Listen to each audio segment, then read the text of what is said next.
Baik, bismillahirrahmanirrahim dan assalamualaikum warahmatullahi wabarakatuh. Mudah-mudahan kita selalu dalam keadaan sehat dan diberkahi oleh Allah Subhanahu wa Ta'ala. Amin. Kita berjumpa lagi di pertemuan keempat ya, dalam mata kuliah pemrograman berorientasi objek. Yang kali ini kita akan membahas enkapsulasi. Sebelumnya di pertemuan ketiga kita sudah membahas mengenai konstruktor ya.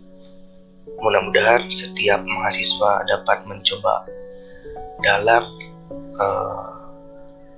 kesempatan praktikum, walaupun dijalankan secara sinkronus maupun asinkronus gitu, sehingga di rumah masing-masing dapat mencoba. Itu harapan kami ya. Di pertemuan kali ini kita akan coba mempelajari enkapsulasi ya, dimana enkapsulasi ini dalam bahasa Indonesianya yaitu pembungkusannya. Kemudian enkapsulasi ini bagian dari cara atau 4 metode fundamental yang harus kalian pelajari untuk menguasai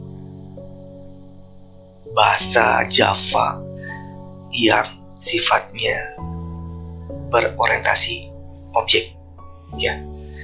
4 fundamental tadi apa saja? Ada enkapsulasi, inheritance atau pewarisan, polimorfis, dan abstraksi. Nanti secara berurutan materi ini akan kita temukan atau kita pelajari satu persatu di tiap minggunya. Oke, di bagian pertama saat ini ya, kita coba membahas enkapsulasi, di mana enkapsulasi ini pengertian dalam bahasa Indonesianya yaitu pembungkusan. Nah, apa yang dimaksud dengan pembungkusan? Akan coba saya terangkan menggunakan sebuah ilustrasinya.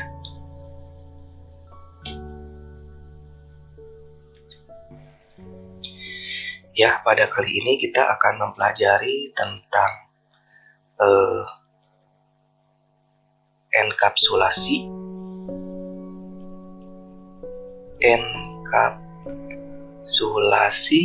atau pembungkusan. Ya, enkapsulasi ini diambil dari kata dasar yaitu kapsul ya. Kapsul ini mungkin teman-teman sudah ketahui ya. Saya akan menganalogikan betul atas dasar dengan namanya yaitu enkapsulasi. Kapsul ini dalam pengertian sesungguhnya membungkus sebuah racikan ya, di mana racikan ini yang berisi obat yang nantinya akan hancur di dalam perut, tapi sebelumnya kan akan dibungkus terlebih dahulu. Itu dalam pengertian sebenarnya. Tapi dalam pengertian enkapsulasi atau kapsul pada bahasa Java ini yaitu adalah pembungkusan dari sebuah metode ya. Apa saja yang dibungkus? Tekniknya yaitu nanti ada atribut-atributnya, termasuk yang di dalamnya adalah kelas bisa dibungkus, metodenya, variabelnya ya. Itulah yang dimaksud dengan enkapsulasi. Saya ulangi, enkapsulasi adalah proses pembungkusan ya, atribut-atribut yang ada di dalam kelas. Apa saja yang bisa dibungkus di dalam sebuah kelas itu ada metode itu fungsi atau prosedur ya, ada variabel atau kelas itu sendiri. Nah, kenapa harus dibungkus atau enkapsulasikan? Enkapsulasikan. Nah, tujuannya yang pertama adalah itu sebagai data hiding ya, atau penyembunyian sebuah data. Terkadang tidak semua programmer ingin diketahui codingnya oleh programmer lainnya, atau algoritmanya dikasih atau diketahui oleh programmer lainnya. Maka dari itu, proses enkapsulasi ini ya sangat bermanfaat, sehingga coding atau logika yang dibuat itu sepenuhnya bersifat private ya. Saya ulangi, bersifat private ya. Oke, itu fungsi utama atau fungsi pertama dari enkapsulasi. Kemudian yang kedua ya, fungsi lainnya yaitu sebagai increase flexibility.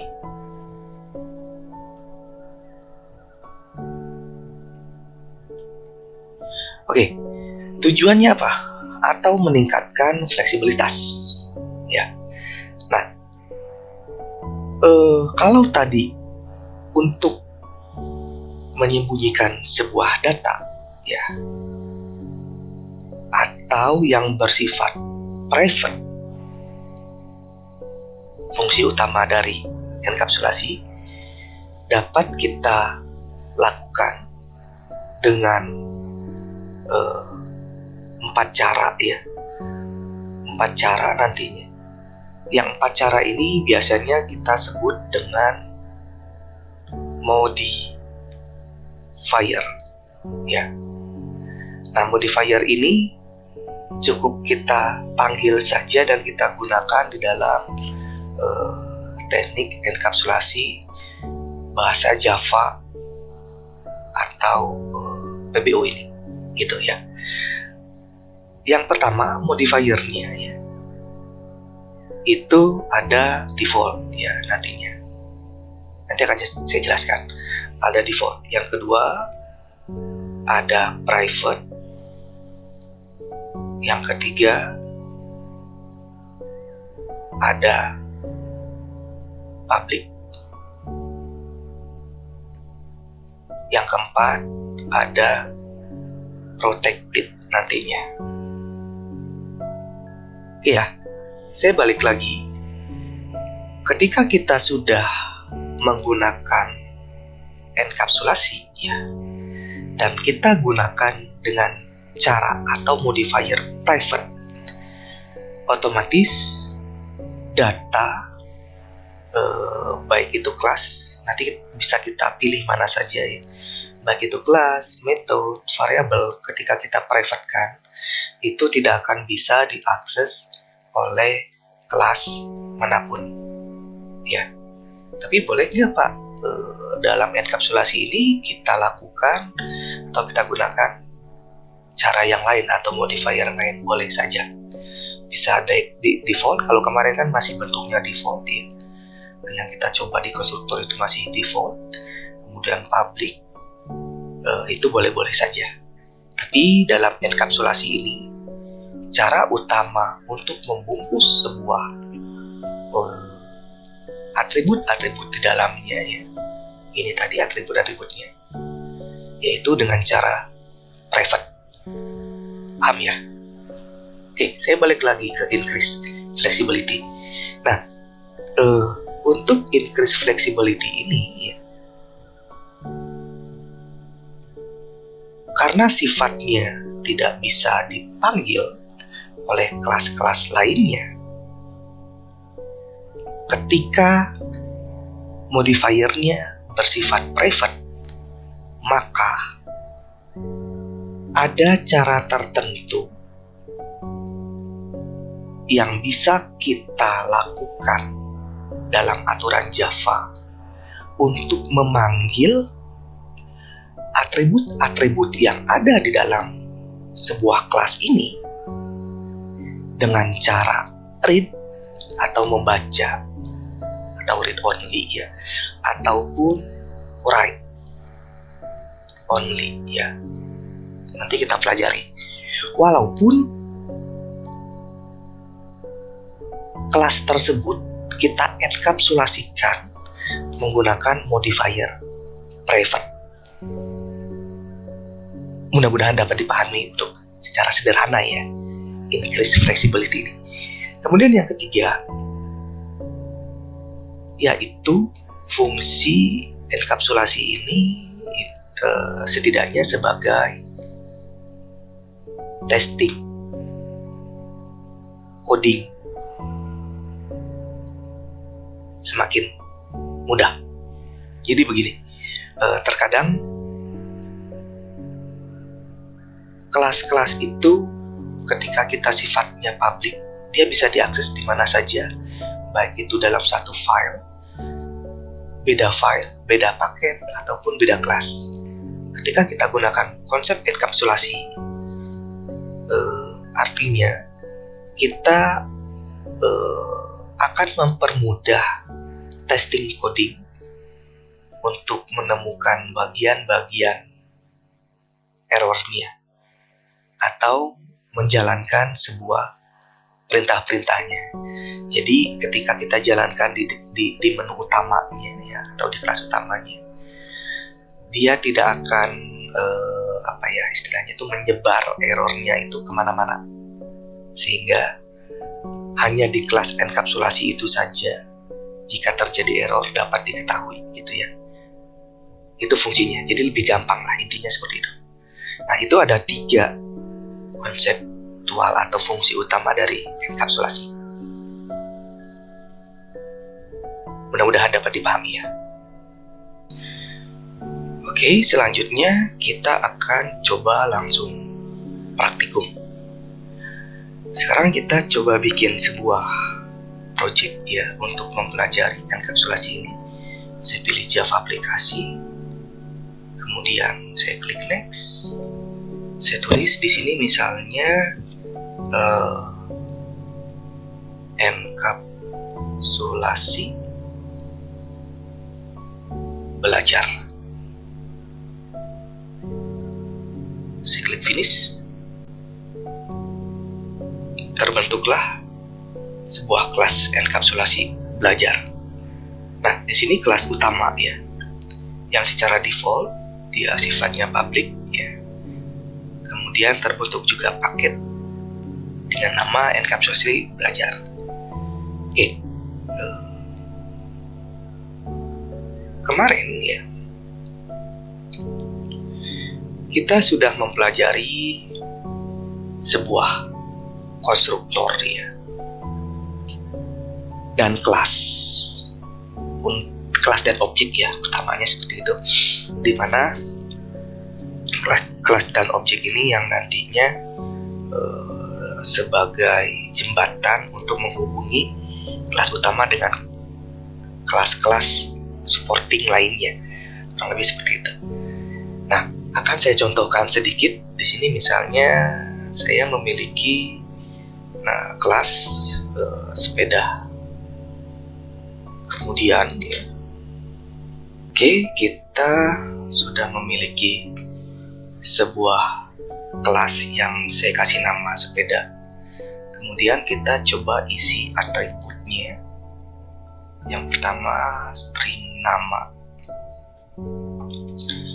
kemudian kita kasih string warna, yang kedua kita kasih string produksi, dan yang keempat atribut variabelnya kita gunakan integer, yaitu dengan variabelnya jumlah roda. Oke ya. Perhatikan di sini, saya sudah bikin 4 variabel yang ada di dalam kelas sepeda. Tadi saya jelaskan, enkapsulasi adalah proses pembungkusan atau membuat kelas tersebut menjadi tersembunyi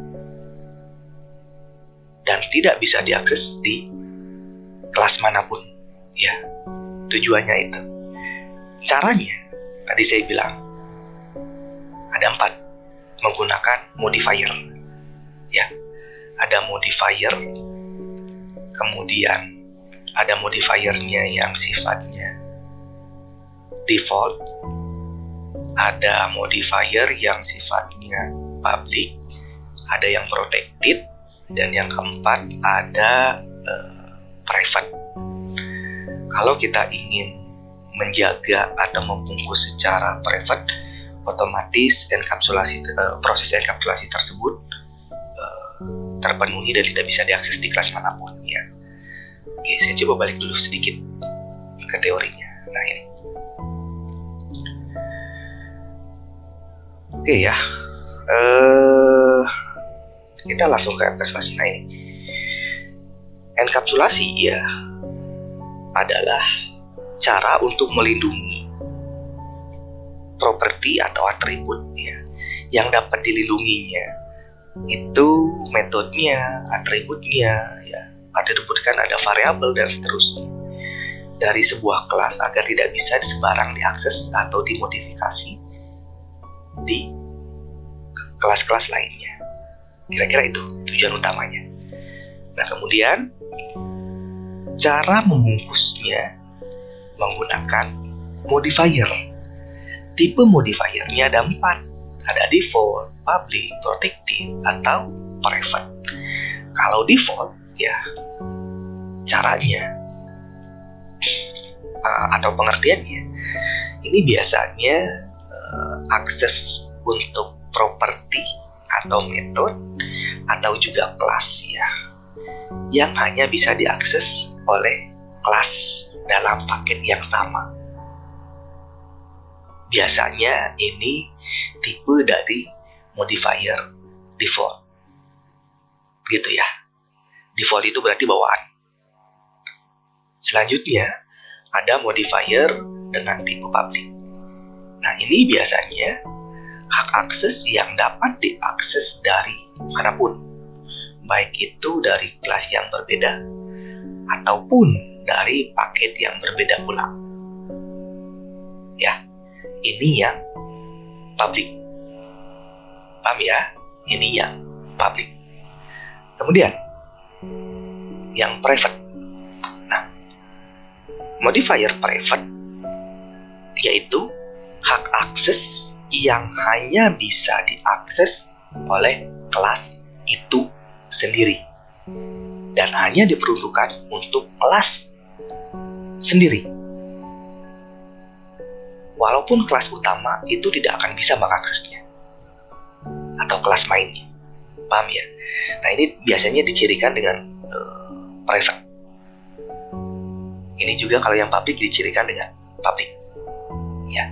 Kalau yang default biasanya itu tidak ada ciri apa-apa karena default bawaannya.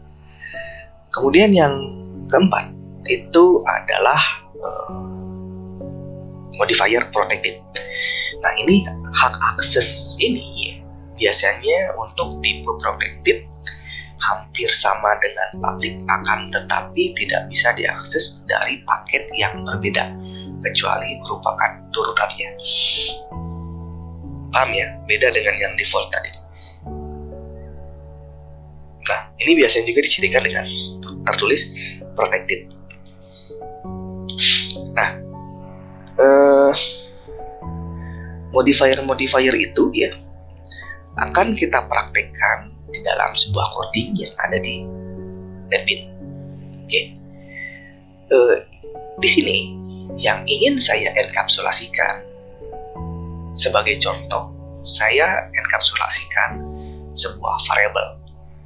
Misalnya yang pertama,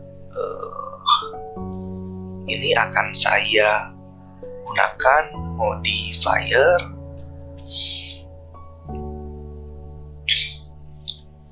default, ya. Berarti tidak saya lakukan apapun bentuknya. Kemudian di sini saya gunakan modifier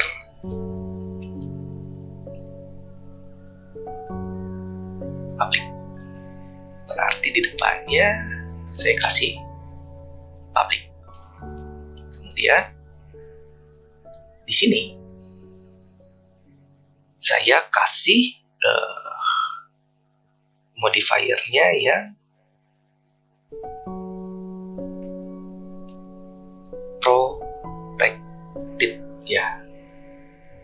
Oke, berarti di depannya ini saya kasih protected. Nah, di sini kita coba yang modifier private. Maka di depannya kita kasih private. Oke ya. Nah, nanti pasti akan ada pembeda ya. Sekarang kita coba masuk ke kelas utama.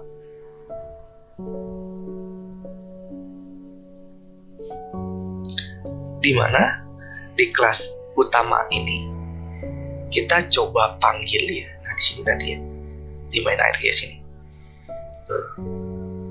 objeknya akan kita bentuk objek dan kita panggil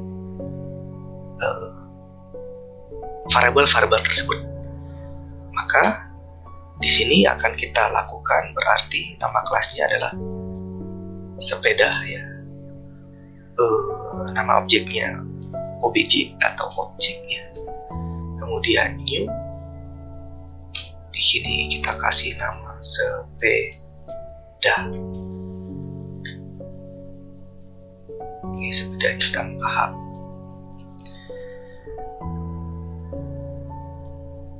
Kemudian ya, biasanya untuk menampilkan itu kita seperti ini. Obj misalnya kita panggil yang nama, kita kirim. Oke, masih terdapat error ya. Oke, salah, harus kita sama dengan kan. Kemudian ini ya udah ya. Ini yang kita panggil adalah default, di mana nama variabel ini kita kasih modifier default. Kemudian modifier kedua kita panggil warna, sama dengan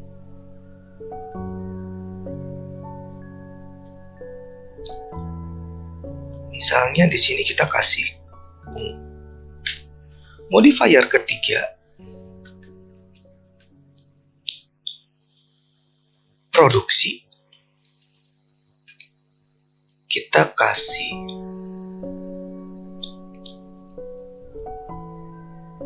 misalnya diproduksi misalnya di Jakarta gitu ya. Oke, lihat perbedaannya. Ini modifier default masih bisa dipanggil. Modifier public untuk warna itu masih bisa dipanggil juga di kelas utama. Yang ketiga protected itu juga masih bisa dipanggil di kelas utamanya. Kemudian yang keempat, kita coba panggil yang private.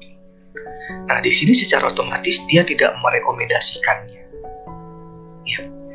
Di sini juga bentuknya berbeda-beda. Nama itu bisa diakses dimanapun ya, baik itu dalam satu beda paket dan seterusnya. Kemudian yang public itu, apalagi yang public itu bisa di mana-mana ya. Lambangnya pun beda-beda. Yang protektif mungkin dia hanya bisa diakses di dalam kelas-kelas tertentu saja. Tapi kalau misalnya yang private, dia tidak direkomendasikan. Sifatnya juga private, berarti tidak bisa dipanggil. Oke ya. Kita coba jalankan. Nah ini berarti kita gunakan sistem .out .print line. Ya, dalam kurung kita panggil objek nama.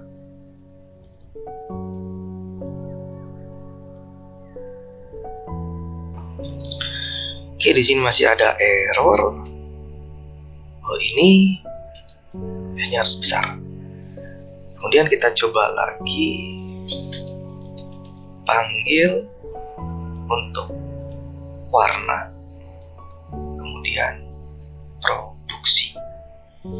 Nah, ini ya, ketiga ini biasanya kita sebut dengan writer, menulis ya. Oke ya, paham ya?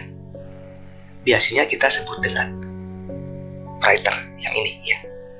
Kita sebut dengan writer. Kemudian read-nya kita bentuk lagi di sini. Read. Ini writer, ini read-nya. Oke ya. Kita coba jalankan. Polygon ungu Jakarta muncul ya. Nah, sekarang kita coba bikin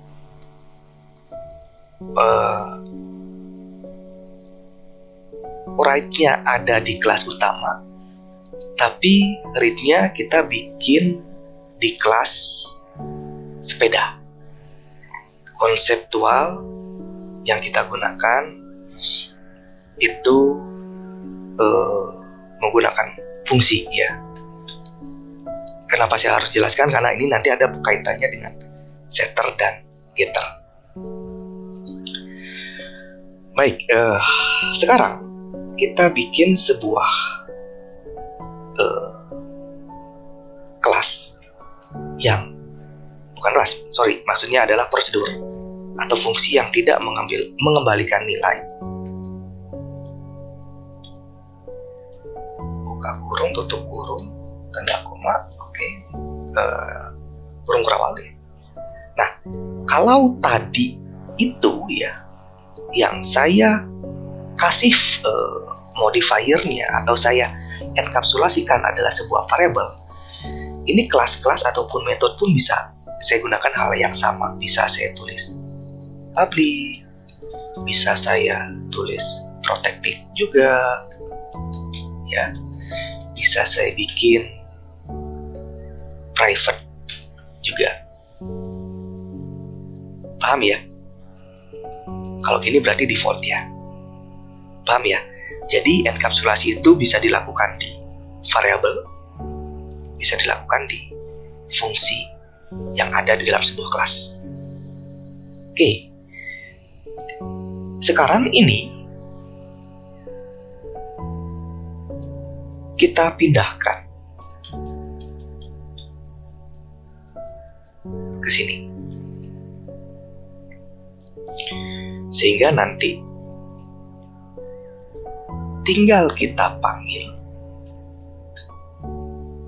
Oke ya.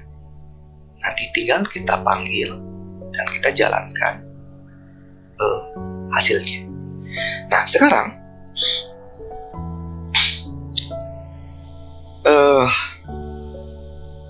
di dalam sebuah kelas itu terdapat prosedur ya, baik itu yang mengembalikan nilai atau yang tidak mengembalikan nilai. Tapi konsep prosedur itu atau fungsi terkadang dia memiliki parameter ya, parameter di dalamnya. Nama parameter tuh bisa beda-beda, bisa X, Y, Z dan seterusnya. Bisa juga saya kasih nama seperti ini. Tapi lihat ada perbedaan di sini ya. Ketika saya kasih nama, dia berubah menjadi warna hitam. Sementara yang saya maksud adalah variabel dengan nama yang berwarna hijau. Oke ya. Di C++, ya, tidak ada fungsi yang membedakan mana variabel yang ingin kita panggil walaupun dengan nama yang sama dengan parameter. Ya. Nah, tapi ketika misalnya kita memiliki kesamaan antara parameter dan variabel di dalam sebuah kelas, maka ketika kita ingin mengacu pada variabel yang di atas untuk pemanggilannya, maka kita bisa tulis this dot nama.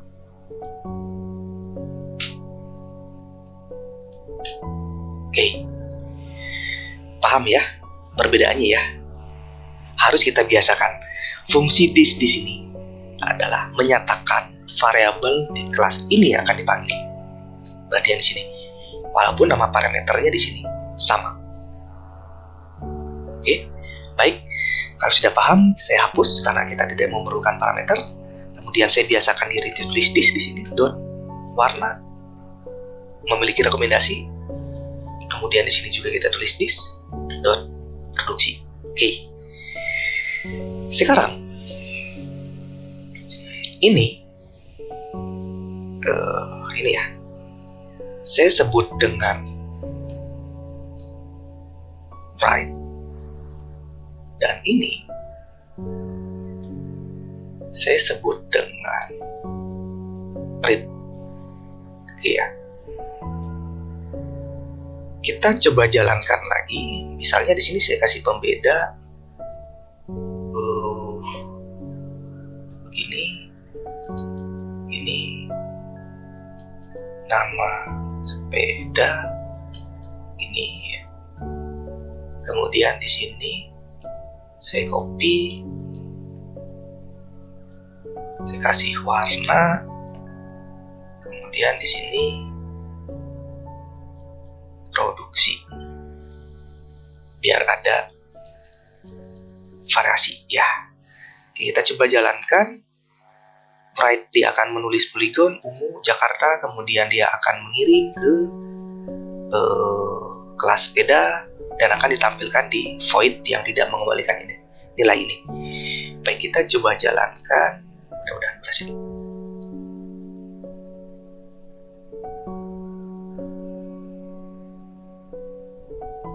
Oke, belum muncul karena di sini belum kita tambahkan atau belum kita panggil sebagai konsep fungsi, maka harus kita panggil berarti objek memanggil fungsi dalam sebuah kelas. Kita gunakan tampil. Nah, sekarang baru jalan harusnya ya. Sekarang harusnya baru jalan. Kita jalankan lagi. Oke, muncul ya. Nama sepeda poligon, warna sepeda ungu, produksi sepedanya di Jakarta. Ini saya sebut dengan write, dan ini saya sebut dengan read. Dia. Oke, paham ya konseptualnya.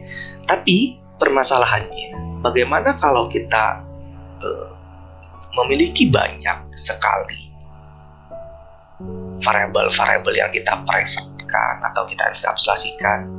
Apakah kita harus bikin terus untuk void-nya ya, atau prosedurnya? Nah, itu yang menjadi pertanyaan. Maka dari itu, kalau saya balikkan dengan konsep tujuan dari enkapsulasi, yang kedua yaitu increase flexibility. Maka dari itu ada yang dinamakan dengan konsep setter atau sebagai writer-nya nanti ya, dan getter sebagai read-nya. Ya, dapat dipahami ya. Dan itu akan kita lanjutkan di pertemuan kelima. Saya ucapkan terima kasih dan wassalamualaikum warahmatullahi wabarakatuh.